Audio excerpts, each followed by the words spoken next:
In today's video, I'm going to teach you how to delete your Nordvpn account. This process is straightforward if you follow the steps closely, whether you're doing it directly through the Nord account dashboard or by filling out the deletion form.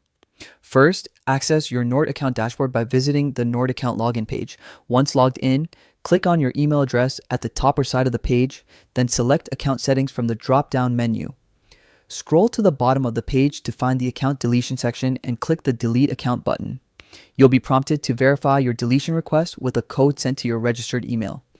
Enter the code to confirm your request and follow the final steps to complete the deletion. Keep in mind that deleting your account will also remove any data linked to other Nord security services, such as NordLocker or NordPass. Alternatively, you can delete your account by filling out Nordvpn's account deletion request form. Enter your registered email, the amount and method of your last payment, and the date of that payment.